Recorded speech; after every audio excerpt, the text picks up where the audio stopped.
just don't come home lah. Yeah. Then I go and find my supplier. So at which point did you say like, oh crap, it's come to a realization that I need to break out of this? I think I always believe that, you know, if you can't control your habits or you cannot discipline yourself, someone else has to step in and control you. And the person that stepped in is actually the law.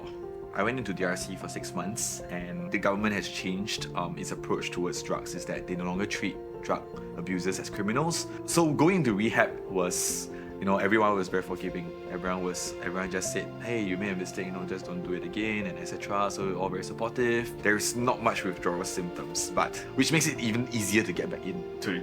So that's the very tough part.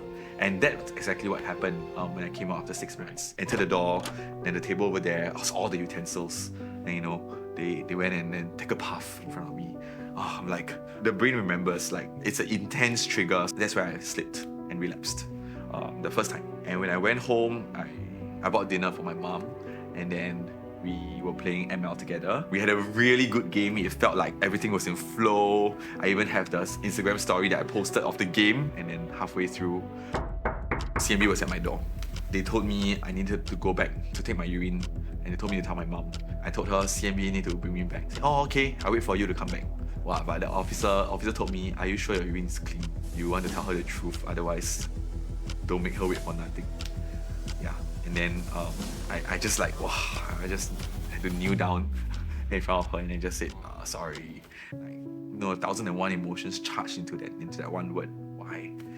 I think that was the most painful part of it. You know, seeing your own child get handcuffed and brought into a van. That was the first time relapsing, and then going in the second time. And then I think the most memorable one was when I saw a message from my dad. I'm like, shit, I don't even dare to open it. So I waited for one day, then I opened the message, and it was, I think, just 2 or 3 lines. He said, how are you? Are you eating well? Are you sleeping well? See you. That's all. Our relationship only improved from there. And also because I started to think about what I want and reflect, and I let go of a lot of regrets and past hurts. You know, that there's this moment where I just lying down myself and I was just thinking about life. And then looking back at all the pivotal moments of the choices that you made, what if I had done something different?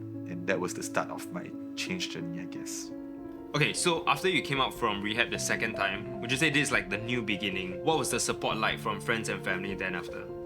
I think there were active steps on both sides. What I felt my parents doing was the desire to come into my life. Like, you know, my dad asking me how am I feeling, and my mom actually playing more ML with me, more Mobile Legends with me. That's, I think, her way of trying to connect, even though she also has fun. Whenever I tell people I play ML with my mom, wow, everyone will be like, wow.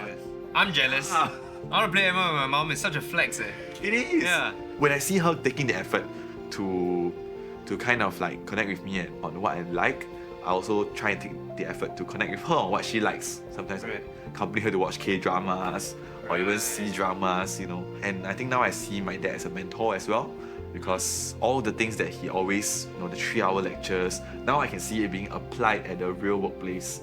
All the things he told me about life lessons and all those kind of Confucius finally makes sense. I guess with that, let's end off with like, what's a message that you would kind of like convey over to, you know, watchers or parents even? I think for parents, it's really taking the effort to connect with your child, and coming down to their level really takes off that responsibility off your shoulders, and even allows your child to introduce yourself as the cool mom or the cool dad who plays game with them. I think to all the people who are wanting to try drugs, you never recover from addiction. Like, even now, there's no such thing as a recovered addict. It's a constant battle. Every day I